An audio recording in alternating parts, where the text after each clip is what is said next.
आज की हमारी जो बुक समरी है वो होने वाले 21 लेसन फॉर द 21 सेंचुरी, यानी कि 21 ऐसे लेसन जो कि 21 सेंचुरी के लिए हैं। यानी कि इस बुक में हमको 21 ऐसे चैप्टर बताए गए हैं जिनका यूज अगर हम आज करते हैं तो हमारी लाइफ काफी बढ़िया हो सकती है। इन लेसन का यूज अपनी लाइफ को बेहतर बनाने के लिए आप कर सकते हैं। ऑथर ने हमको काफी सारे ऐसे लेसन बताए हैं, यानी कि चैप्टर बताए हैं, जिनका यूज अगर हम किसी भी काम के लिए अपनी लाइफ को बेहतर बनाने के लिए करते हैं तो हमारी लाइफ काफी बढ़िया हो सकती है।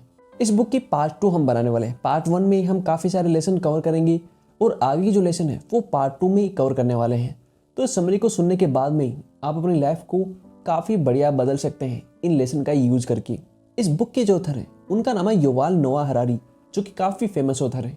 उन्होंने इस बुक में काफ़ी बढ़िया चैप्टर दिए हैं। तो स्टार्ट करते हैं आज की समरी को और जानते हैं 21 लेसन फॉर द 21 सेंचुरी, यानी कि ऐसे चैप्टर जो कि 21वीं सदी में आपके काम आ सकते हैं। पहला जो चैप्टर है वह डिसइल्यूजमेंट। काफी जो देश है डिसइल्यूजमेंट यानी कि जो भ्रम होता है उसका शिकार है।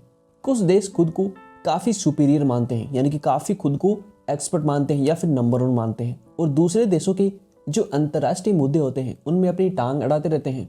लेकिन ये उनका सिर्फ भ्रम है कि जो यूएसए है खुद को नंबर 1 देश कहता है और यूएसए ऐसे मानता है कि मैं इस दुनिया का सुपरवार देश हूँ। लेकिन इसका मतलब ये तो नहीं है कि वहाँ के सारे नागरिक ही दूसरे देश के जो नागरिक होते हैं उनसे सुपीरियर हैं या फिर काफ़ी अच्छे हैं या फिर नंबर 1 है। जैसे भारत का एक आदमी डॉक्टर है तो क्या उसके आगे अमेरिका के सामान्य नागरिक भी उससे बेहतर हो जाएंगे?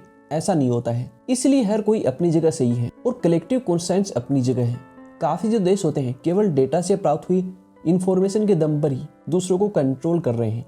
ऐसा माना जाता है कि जिसके पास डेटा है उसके पास पावर होती है, और इसीलिए आने वाला जो टाइम है वो एआई का होने वाला है। यानी कि दोस्तों ये जो चैप्टर है हमको यही बताता है कि हर कोई अपना खुद का एक्सपर्ट है। यानी कि अगर हम ऐसा मानते हैं कि मैं एक्सपर्ट हूँ बाकी सब जीरो है मेरे सामने, तो ऐसा गलत चीज़ होता है। हर कोई अपनी जगह सही होता है, हर कोई अपनी जगह पर काफ़ी अच्छा है। हम किसी को भी एक दूसरे से कंपेयर नहीं कर सकते हैं। इसलिए हमेशा आप खुद को भी कंपेयर ना करें। खुद आप जैसे हैं वो पूरी दुनिया में एक जैसे ही हैं। आप जो काम कर सकते हैं वो कोई दूसरा नहीं कर सकता है। भले ही सामने वाला कितना बड़ा आदमी है या फिर उसके पास में कितने अधिक पैसे हैं, ये कोई भी मायने नहीं रखता है। यानी कि सामने वाला आदमी आपको जीरो मानता है और खुद को एक्सपर्ट मानता है तो इसका मतलब ये नहीं है कि आप जीरो हो और वो एक्सपर्ट है। वो ऐसा मानता है लेकिन रियल लाइफ में ऐसा होता नहीं है। इसलिए हमेशा खुद को कंपेयर ना करें। आप जो भी हैं अच्छे हैं, अपनी लाइफ में अच्छे काम करते रहें, या फिर आप जो भी काम कर रहे हैं उसको करते रहें। आप जो काम कर सकते हैं वो दूसरा कोई भी और नहीं कर सकता है। इसलिए आपको भी खुद को कमजोर नहीं समझना है और कमजोर समझ के खुद को दुखी नहीं होना है। अगला जो चैप्टर है वह वर्क। फ्यूचर में काम करने का तरीका एकदम बदल जाएगा। सब कुछ जो आर्टिफिशियल इंटेलिजेंस है उससे संचालित होने वाला है। एआई पर आधारित रोबोट ही चीज करेंगे। हॉस्पिटल में ऑपरेशन, घरों में मेड्स के काम, स्कूल में टीचिंग आदि हर चीज से एआई से संभव हो पाएगा। लेकिन सबसे बड़ी प्रॉब्लम तो ये है कि अगर एआई एक दिन हम इंसानों पर कंट्रोल कर लेगा तो क्या रोबोट के गुलाम हम बन जाएंगे? इसलिए एआई का इस्तेमाल काफी अधिक करना भी हमारे लिए अच्छा साबित नहीं हो सकता है।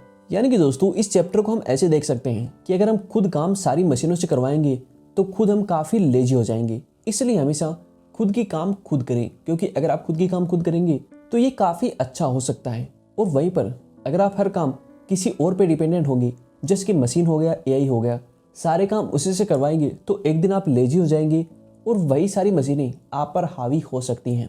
इसलिए हमेशा जो खुद की काम है वो खुद करना सीखें, जिससे कि हमारी लाइफ काफ़ी बढ़िया हो सकती है। अगर आप काफ़ी लेजी हो जाएंगे और हमेशा जो एआई है वो काम करती रहेगी, यानी कि जो मशीन्स हैं हर काम आप उसी से करवाओगे, तो आपकी लाइफ को भी एक तरह से जो मशीन है वो कंट्रोल करने लग जाएंगी। जैसे कि आज के टाइम पे जो सोशल मीडिया है उसके ऊपर हम काफ़ी टाइम स्पेंड करते हैं, तो उसका मतलब ये है कि सोशल मीडिया हमको कंट्रोल कर रहा है। इसलिए हमेशा खुद का जो काम है वो खुद करें, दूसरे को खुद को कंट्रोल करने ना दें। अगला जो चैप्टर है वो है लिबर्टी। दुनिया में हर तरह की पॉलिटिकल फिलोसफी आती जाती रहती है। कभी कोई आता है तो कभी कोई आता है, लेकिन सबसे पॉपुलर है लिबरिज्म। सबको जिंदगी अपनी तरीके से जीने का अधिकार है और होना भी चाहिए, लेकिन पॉलिटिकल ग्रुप ऐसा होने नहीं देते हैं। वे दूसरे लोगों को फोर्स करते हैं, उनकी तरह ही आचरण करते हैं। लेकिन सभी व्यक्ति यूनिक है, सबकी पसंद अलग अलग होती है। अगर कोई नेता कहे कि सबको बैंगन की सब्जी खानी है क्योंकि उसे वही पसंद है, तो क्या उचित होगा? काफी लोगों को जो बैंगन है वो पसंद नहीं होता है। इसलिए हर जो पॉलिटिकल पार्टी होती है उस लिबर्टी के कॉन्सेप्ट को भी अपने मैनिफेस्टो में शामिल करना चाहिए। यानी कि दोस्तों हम इसको ऐसा मान सकते हैं कि हमें किसी का गुलाम नहीं बनना चाहिए। अगर कोई हमको कुछ बोल रहा है तो इसका मतलब ये नहीं हो सकता है कि वो हमारे लिए सही हो सकता है। इसलिए हमेशा कोई भी चीज़ या फिर कोई भी जो डिसीजन है उसको सोच समझ कर आप कर सकते हैं, क्योंकि आपके पास माइंड है जिसका इस्तेमाल आप खुद के लिए कर सकते हैं। इसलिए हमेशा जो खुद के काम है उसके बारे में खुद डिसीजन लेना सीखें, दूसरों के ऊपर या फिर दूसरों की बातें आप कम मानें। अगला जो चैप्टर है वो है इक्वलिटी। अभी दुनिया के देशों में आर्थिक स्तर पर काफ़ी इक्वलिटी है। देशों को डेवलप्ड, डेवलपिंग और अंडर डेवलप्ड में बांटा जा सकता है। इसलिए सबको मिलकर एक असमानता को दूर करने की कोशिश करनी चाहिए, क्योंकि कहीं कहीं ऐसे भी लोग हैं जिनके पास तो न तो खाना है न ही स्वास्थ्य सुविधाएं हैं। काफ़ी जो लोग हैं वो बैंकरप्ट हो चुके हैं। यानी कि दोस्तों हम सभी को एक दूसरे की मदद करनी चाहिए। अगर हम ऐसा करते हैं तो हमारी लाइफ और सामने वाले की लाइफ काफ़ी बढ़िया हो सकती है। इसलिए हमेशा दूसरों की सहायता करते रहें। अगला जो चैप्टर है वो है कम्युनिटी। साइंस और टेक्नोलॉजी से ह्यूमन कम्युनिटी को काफ़ी प्रभावित किया है। आज अगर आप किसी दूसरे देश में हैं तो अपने घर वालों से सीधे बात कर सकते हैं और दूसरे कमरे में बैठे किसी व्यक्ति से भी आप बिना मिले बात कर सकते हैं। ऐसा इंटरनेट और वीडियो कॉल से संभव हो गया है। इस सबसे हम लोगों की एक दूसरे में जो मोबिलिटी है वो बढ़ती गई है और संसार एक इंटरनेशनल कम्युनिटी में इवोल्व हो रहा है। यानी कि दोस्तों हमें कम्युनिटी में रहना चाहिए। अगर हम कम्युनिटी में रहते हैं तो इससे हमारा काफ़ी फ़ायदा हो सकता है और हमारी लाइफ काफ़ी आसान हो जाएगी। अगर हमें कोई भी प्रॉब्लम आती है तो उसको हम काफ़ी जल्दी सोल्व कर सकते हैं। इसलिए हमेशा कम्युनिटी में रहें। अगला जो चैप्टर है वह सिविलाइजेशन। सदियों पहले लाखों सिविलाइजेशन हुआ करती थी, लेकिन समय के साथ साथ वो सारी समाप्त हो चुकी है। अब तो सारी दुनिया ही मानो एक ग्लोबल विलेज बन गई है। क्या इन कल्चर और रीति रिवाजों को विलुप्त होना सही है? कैसा लगेगा अगर राजस्थान में जाए और वहाँ की महिलाएं सिर्फ वेस्टर्न संस्कृति के पहनावा पहने, जैसे कि पैंट और शर्ट, और अपना जो पहनावा है उसको त्याग कर दे? इसलिए इस ओर ध्यान देने की आवश्यकता है।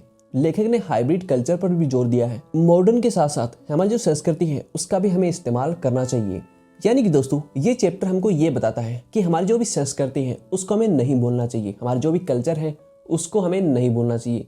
कई ऐसे लोग होते हैं जो अपनी संस्कृति, अपनी कल्चर को छोड़ कर के किसी दूसरे देश को जो कल्चर है वो अपनाने लगते हैं। आपने देखा होगा कि जो चाइना, जो जापान है, वो अपने देश में अपनी जो भाषा है उसका इस्तेमाल करते हैं सभी कामों के लिए, लेकिन हम अपने देश में हिंदी का कम प्रयोग करते हैं और इंग्लिश का अधिक प्रयोग करते हैं, जबकि हिंदी हमारी असली भाषा है। इसलिए हमेशा अपने कल्चर को फॉलो करें। अगर आप ऐसा करते हैं तो आपकी लाइफ काफी बढ़िया बन सकती है। अगला जो चैप्टर है वो है नेशनलिज्म। काफी जो नेता हैं राष्ट्रवाद के कॉन्सेप्ट का इस्तेमाल करते हैं। कई बार देशभक्ति का प्रयोग भी किया जाता है, लेकिन कई बार राष्ट्रवाद का गलत अर्थ निकाल लिया जाता है। राष्ट्रवाद का असली मतलब है कि आप ये माने कि आपका देश अपने आप में यूनिक है, लेकिन अगर आप ये मानने लगेंगे कि आपका देश काफी सुपीरियर है और सबसे नंबर 1 है और बाकी देश हैं वो आपके देश के नीचे आते हैं, यानी कि वो आपके देश के सामने कहीं नहीं टिक सकते। कुछ लोग कट्टर बन जाते हैं और जातीय राष्ट्रवाद को प्रमोट करने लगते हैं। इससे सिर्फ काफी जो परेशानी है वो फैलने लगती है और आगे चल कर के किसी भी देश का पतन का कारण बन जाती है। यानी कि दोस्तों अगर हम ऐसा मानते हैं कि हमारा कंट्री नंबर 1 है और बाकी जो देश हैं वो हमारे सामने कुछ भी नहीं है या फिर टिक भी नहीं सकते हैं, तो ऐसा गलत होता है। आपको खुद को नंबर 1 मानना है, लेकिन और जो देश हैं उनको भी अपने जो बराबर का दर्जा है वो देना चाहिए। अगर आप ऐसा करते हैं तो आप एक महान व्यक्ति बन सकते हैं। अगला जो चैप्टर है वो है रिलीजन। धर्म जरूरी है, लेकिन एक नेशनल धर्म की कुछ बातें गलत भी हैं। इसलिए हमें साइंटिफिक सोच का सहारा लेना चाहिए और धर्म व विज्ञान दोनों में बैलेंस बिठाना सीखना चाहिए। कुछ लोग कट्टरवादी हो जाते हैं और काफी जो गलत चीजें हैं वो करने लग जाते हैं।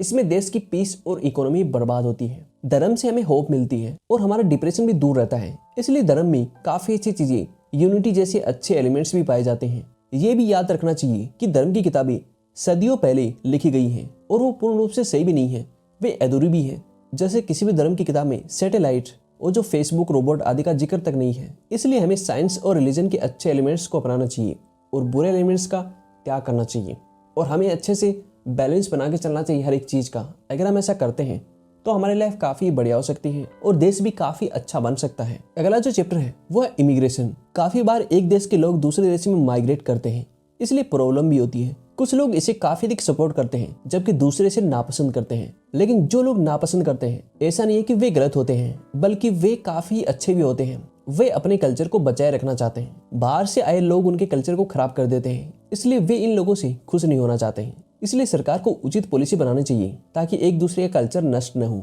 बल्कि दोनों अपने अपने जोन में अच्छे रहें। अगला जो चैप्टर है वो है ह्यूमिलिटी। आजकल दूसरों की हेल्प करने की जो प्रवृत्ति है वो खत्म होती जा रही है। सब लोग अपना सेल्फ इंटरेस्ट सोच रहे हैं। इस तरह की ह्यूमैनिटी जीवित होते हुए भी समाप्त हो जाएगी। काफी लोग इंटरनेट की वजह से अपने सेल फोन में ही बिजी रहते हैं। सामने दोस्त बैठा हो या फिर उनकी बातें सुनकर भी जो सेल फोन पर फालतू की वीडियो या फिर सोशल मीडिया में बिजी रहते हैं। हमें फिर भी एक दूसरे का सहयोग करना सीखना चाहिए, तभी ह्यूमैनिटी जिंदा रह पाएगी। यानी कि दोस्तों, हमें लोगों में घुल मिल कर रहना चाहिए। अपने आप में ही खुद को नहीं घेरे रखना है। हमें खुद का स्वार्थ नहीं देखना है, दूसरों की सहायता भी करनी है। अगर हम ऐसा करते हैं तो हम काफी महान और काफी बढ़िया इंसान बन सकते हैं। तो दोस्तों, इन लेसन का यूज अगर हम अपनी लाइफ में करते हैं तो हमारी लाइफ काफी बढ़िया बन सकती है। और ये जो लेसन है हमको काफी कुछ सिखाते हैं। अपनी लाइफ को सफलता दिलाना, अपनी लाइफ में काफी अच्छे काम करना और एक महान इंसान हम कैसे बन सकते हैं, ये लेसन हमको बताते हैं। तो उम्मीद करता हूँ कि ये समरी आपको पसंद आई होगी और ये जो चैप्टर है इनका यूज अपनी लाइफ में आप जरूर करोगे।